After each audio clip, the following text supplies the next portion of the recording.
The road stretched into the horizon, bathed in the last light of day. Then, suddenly, movement. A black SUV slowed. The door opened. One by one, they fell. Small, helpless bodies tumbling onto the rough pavement. No cries, no struggle, just silence. And then, the roar of an engine fading into the night. The world stood still, but on the cold asphalt, 9 tiny lives lay trembling, left behind, left to be forgotten. Before we begin, we'd love to know, where are you watching from today? Share in the comments below, and now the story begins. Chapter 1. Abandoned in the Sunset. The sun sank behind the rugged hills, casting long, jagged shadows across the desolate highway. The last streaks of light stretched across the sky, bleeding orange into an encroaching darkness. The road ahead was endless, empty and silent, too silent.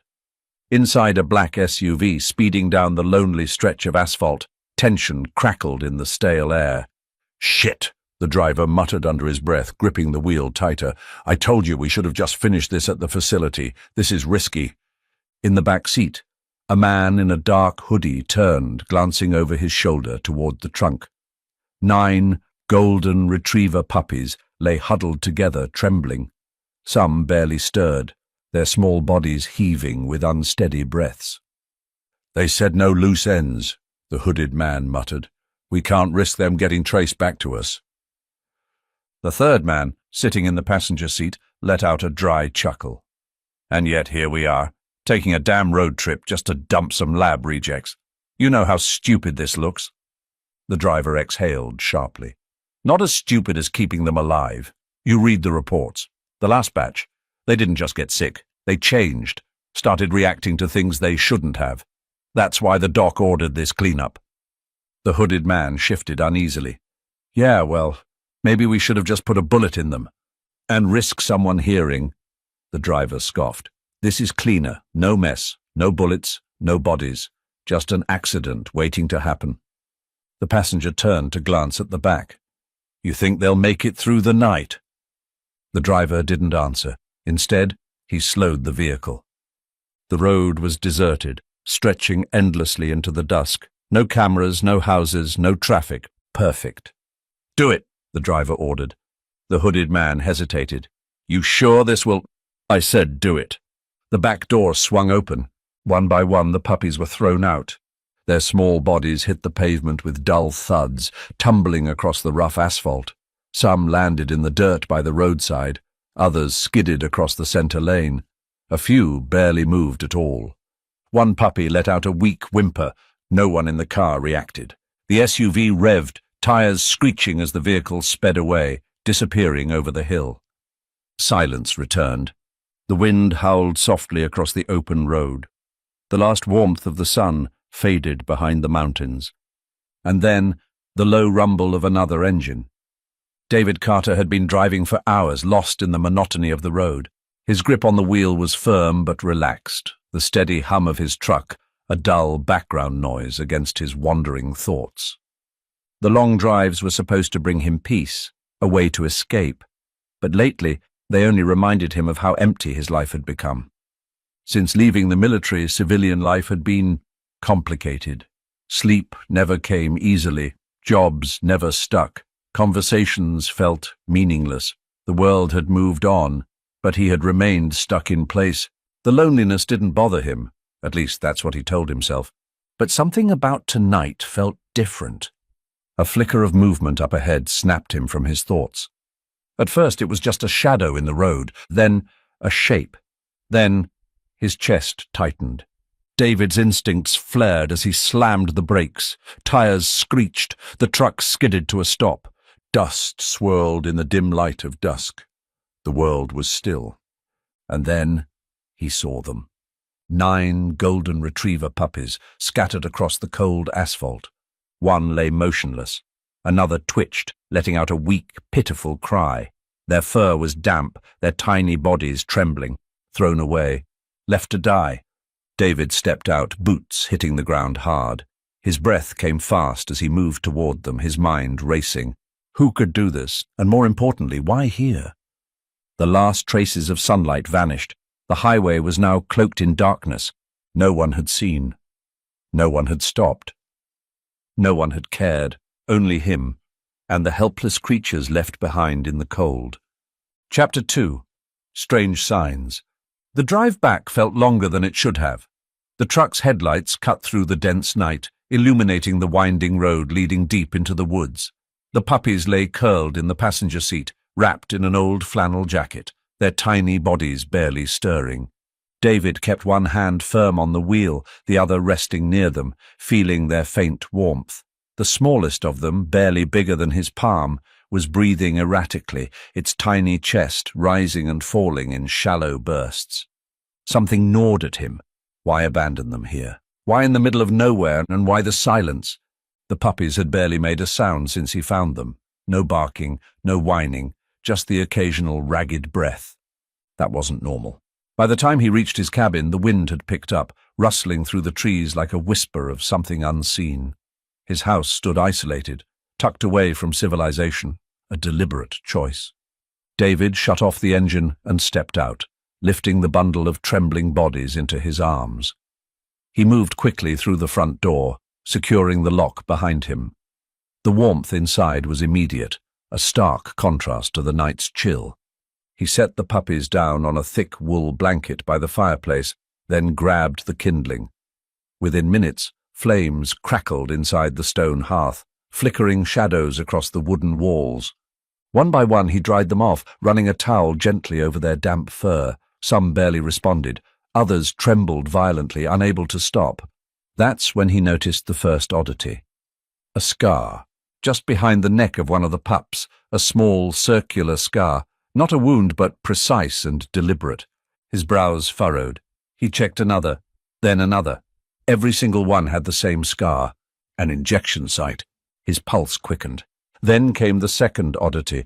They weren't warming up. Even in front of the fire, wrapped in blankets, some of them continued to shiver. Not from cold. This was different, a deep, involuntary tremor. David pressed his hand gently against their ribs. That was when he felt it, the third oddity. One of them, the smallest one, was struggling to breathe. Its chest rose and fell far too fast, as if its lungs were working overtime. The rise and fall of its tiny ribs were erratic, shallow.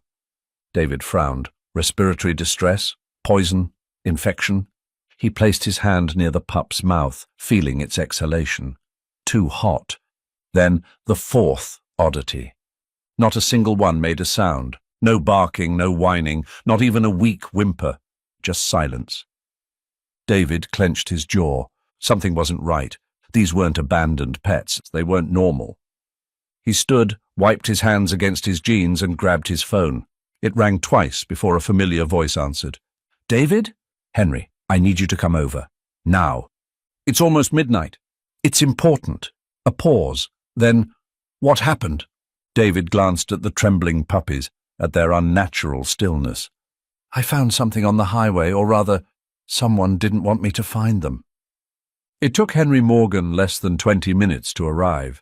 The headlights of his old Jeep cut through the darkness, tires crunching over gravel. The man who stepped out looked as if he had left in a hurry, his greying hair disheveled, a lab coat thrown over a wrinkled T-shirt. He wasn't just a veterinarian. He had been a military doctor once, a specialist in field medicine and biological research. David didn't waste time. He motioned him inside, leading him straight to the pups. Henry crouched down, his face serious as he inspected them. Then his expression changed. Not confusion, not curiosity, something closer to alarm. "David, where did you find them?" "They were dumped from an SUV, middle of nowhere, like someone wanted them dead." Henry didn't respond immediately. Instead, he reached out, turning one of the puppies gently. His fingers brushed past the scar at its neck. His jaw tightened. "I don't think you realize what you found." He lifted the pup's ear, revealing a small, tattooed serial number. They were marked. David's stomach twisted. "Marked for what?" Henry's voice was grim. "Experiments." Chapter 3.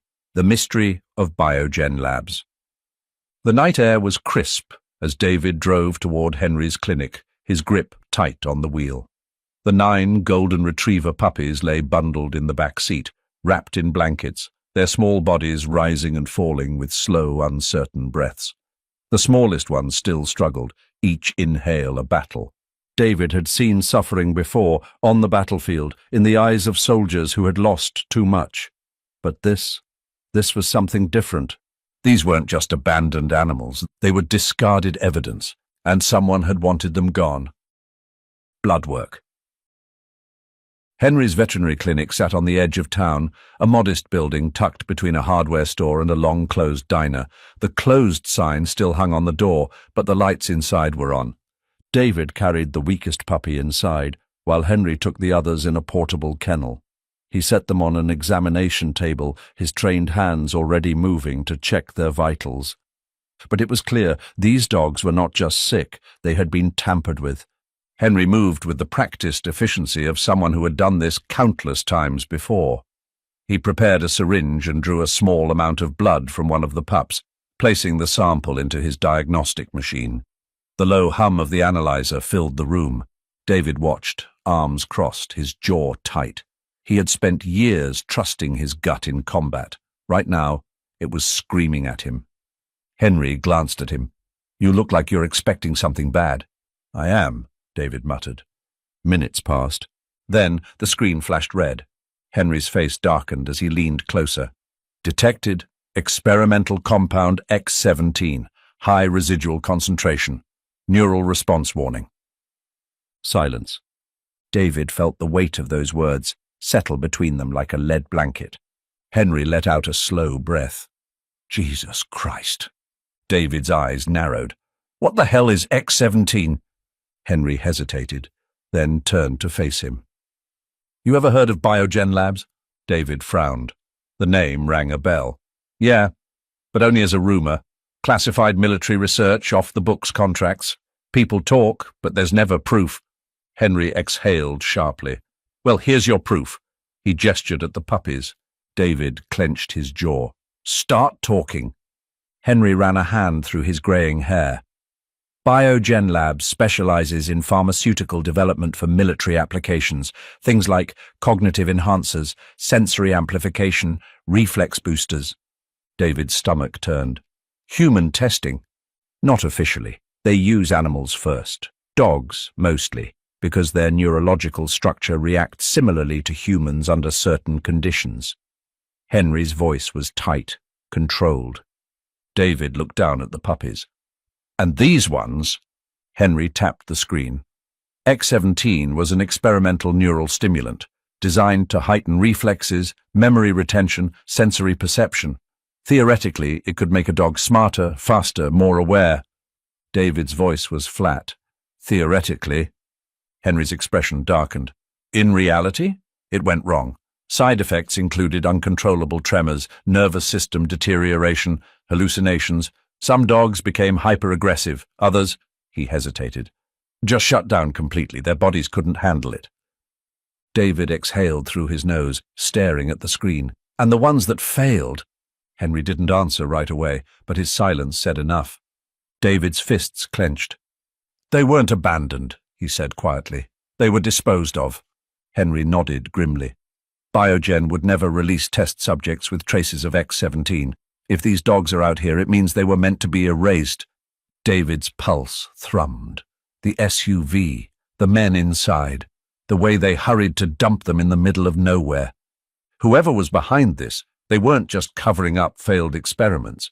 They were hiding something bigger, and they might come back to finish the job. A dangerous discovery. David ran a hand over his face. "Do we have enough to trace this back to them?" Henry rubbed his chin. "No official records will say Biogen was involved. But if we can get inside one of their labs, we might find logs of the experiments, batch numbers, shipment manifests, something that ties these dogs back to them." David looked at him. "You know where their labs are?" Henry hesitated. "I might have a lead, but if we go looking, we'll be stirring up a hornet's nest." David's expression was stone cold. "They already came after these dogs. If we don't do something, they'll do it again." Henry exhaled. "All right. There's an old research site. Used to be active, but they shut it down a couple of years ago. If Biogen is still running experiments, they might be using it off the books. David grabbed his jacket. Then we start there. The shadows watching. Outside, the night had settled in fully. The world was quiet, save for the distant rustling of trees in the wind. David stood on the porch, scanning the tree line. Something wasn't right. That feeling, the one that had kept him alive in war zones, was gnawing at him. Slowly he reached for his sidearm. Then movement. A car parked down the street, engine off, no headlights, no sign of life. David's pulse quickened. Someone was watching. Quietly he stepped back inside, locking the door behind him. Henry looked up. "What?" David's voice was low.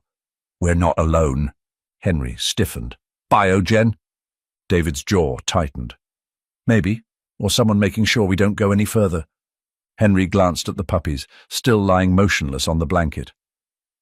"Then we'd better move fast," he murmured. David nodded.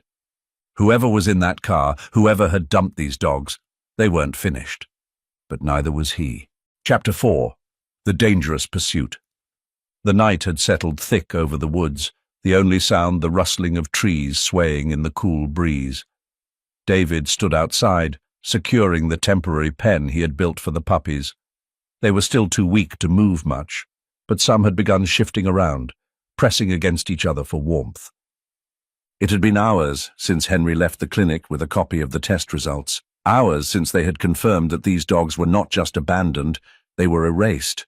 David had spent his life surrounded by danger, trained to sense when something wasn't right, and right now, every nerve in his body told him something was coming. Then, headlights. A pair of beams flickered in the distance, barely visible through the trees. David's breath stilled. The black SUV. They had found him. He didn't hesitate. He moved. Slipping inside the house, he locked the door behind him, his mind already assessing the situation. No backup, no neighbors for miles.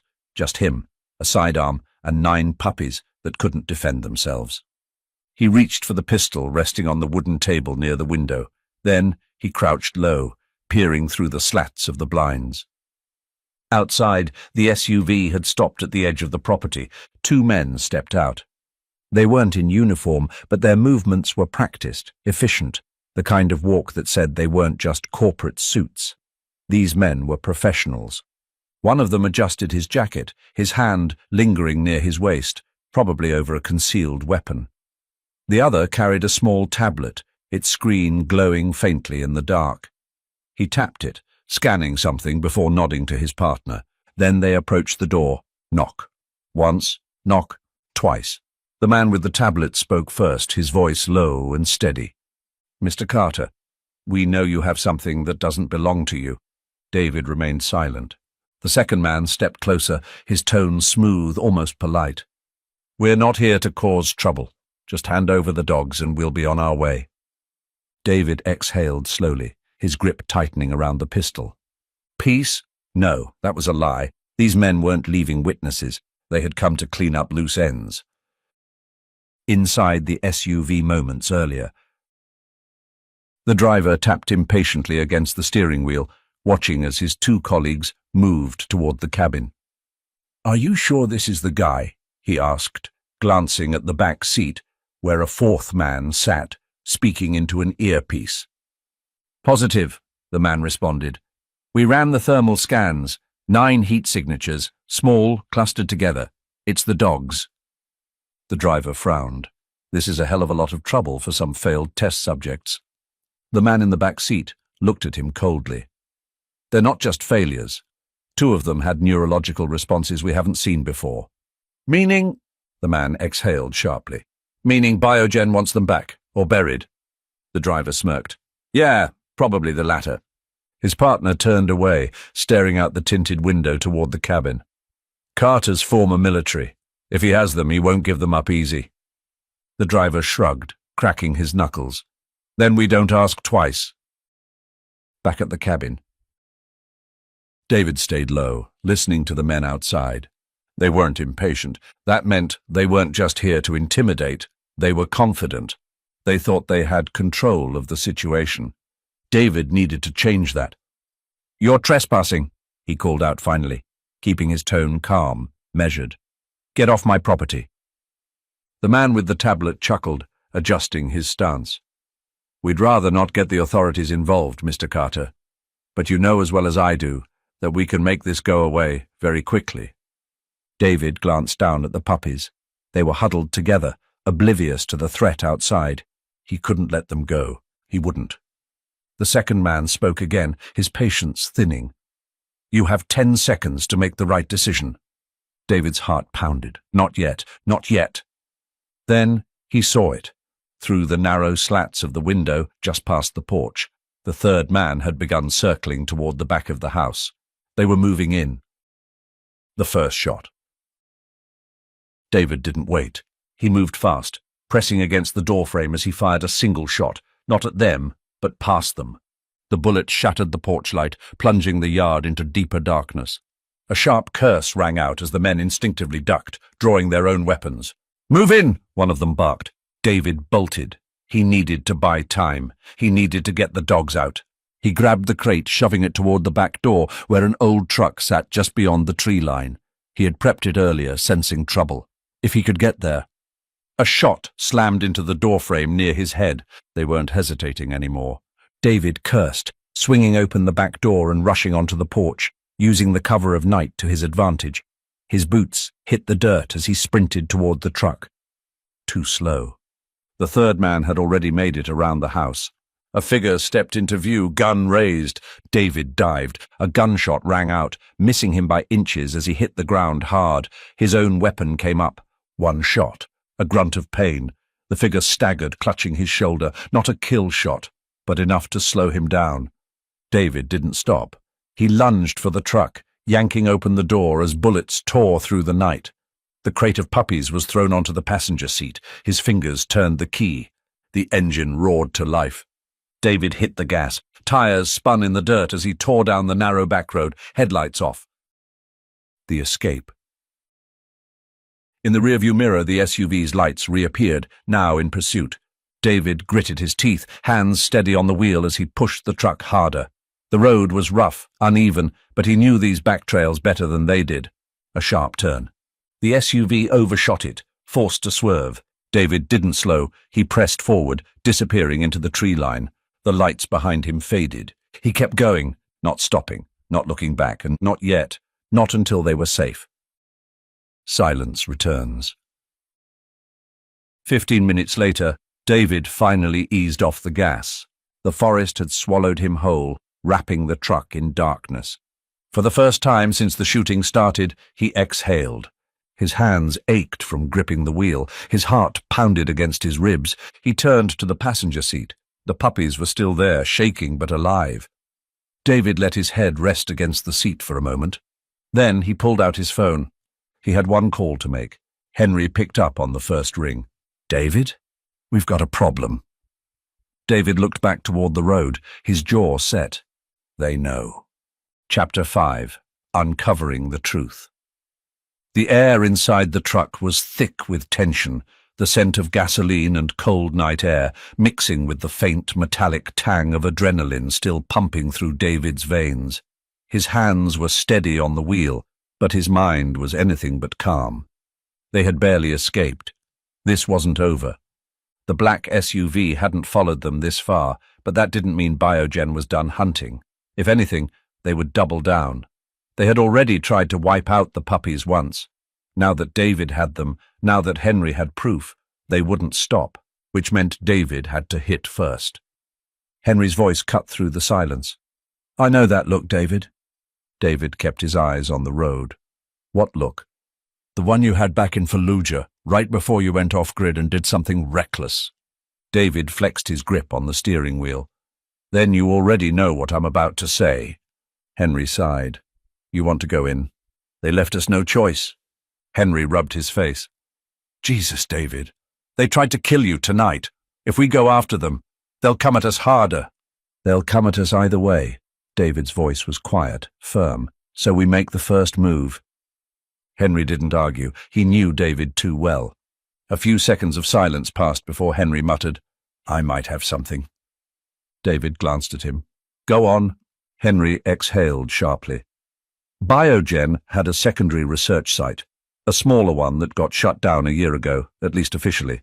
It wasn't listed in the primary facility's records, but I came across some data referencing animal trials there. If they were doing off-the-books tests, there's a chance we'll find something they didn't scrub clean. David processed the information. Location. Henry tapped on his phone, pulling up a map. An abandoned industrial park about 40 miles out of town. It used to be a pharmaceutical plant before Biogen bought the land. It's supposed to be empty, but we both know it won't be, David finished. Henry gave him a look. If you're asking whether I think they'll have security, yes. If this place still has anything worth hiding, they'll be protecting it. David nodded. Then we'd better be quick. Breaking in. They reached the industrial park just before midnight. The perimeter was surrounded by rusted chain-link fencing, topped with barbed wire that had long since sagged in places.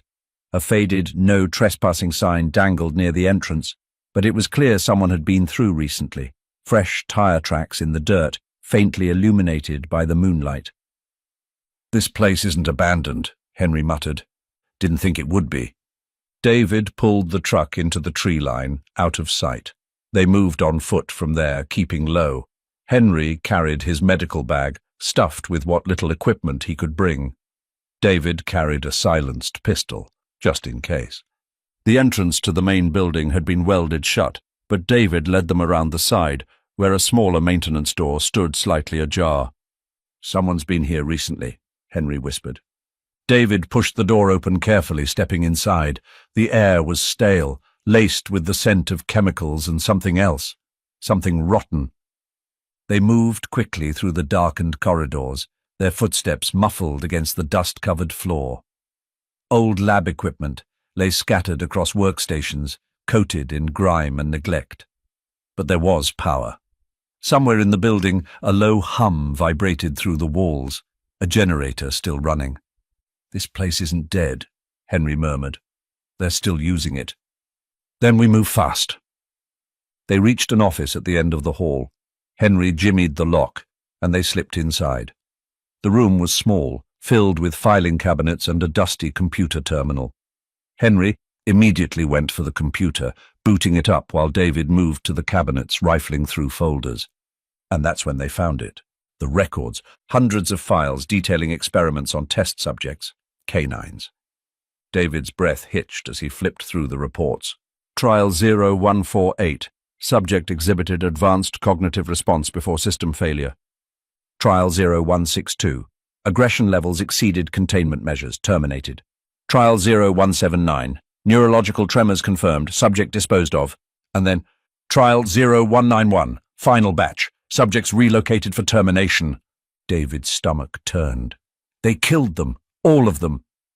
Henry scrolled through the digital files, his expression grim. Not all. David's eyes flicked up. What do you mean?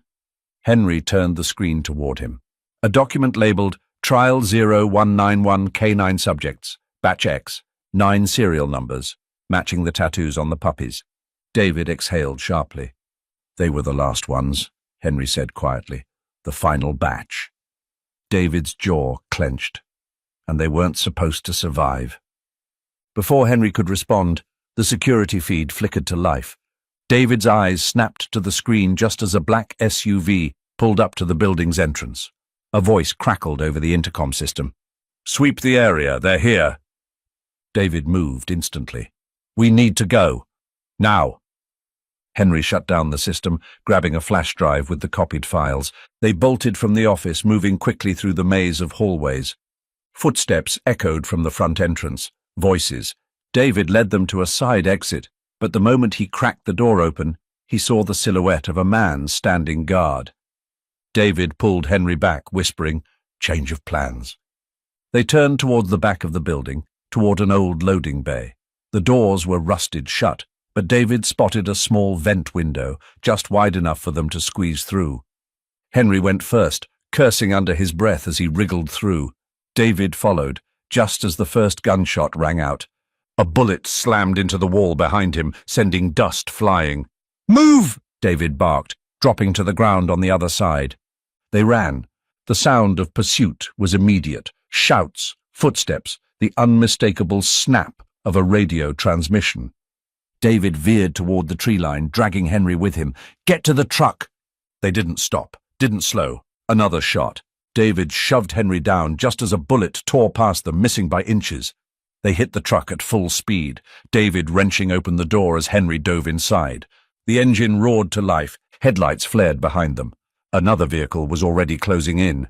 David slammed the gas pedal, gravel kicking up behind them as they tore down the road, leaving the industrial park behind. Henry clutched the flash drive like it was his lifeline. "We have proof," he panted. David's grip on the wheel was like iron. "We have more than that," he muttered. Henry glanced at him. "What do you mean?" David's gaze was fixed ahead. "They're not just killing dogs, Henry." His voice was cold. "They're making something." Chapter 6. The Final Battle. The first sign of trouble came just before dawn. David had barely slept. The truck was parked deep in the woods, hidden from the main road. The puppies were curled together in the back seat, exhausted from the chaos of the night before. Henry sat beside them, laptop open, reviewing the data they had stolen. They had proof, not just of the illegal experiments, but of the cover-ups, the human trials Biogen had been planning. Enough to take the entire operation down. But proof meant nothing if they didn't live long enough to use it. David's instincts kicked in seconds before he heard the first sound. A low hum, distant, growing louder. Helicopter. David's grip tightened around the steering wheel. "They found us!" Henry looked up, his face pale. "How?" "They must have tagged the truck or tracked our last known position," David muttered. "Doesn't matter now. We need to move." But it was too late. A black SUV emerged from the tree line, tires crunching over the dirt road. Then another. And another. Within seconds, 3 vehicles had surrounded them, headlights cutting through the morning mist. David's eyes flicked to the puppies, still too weak to move much, then to Henry, then to his gun. This time he wasn't running. This time he was ending it. The standoff. The SUVs stopped, silence.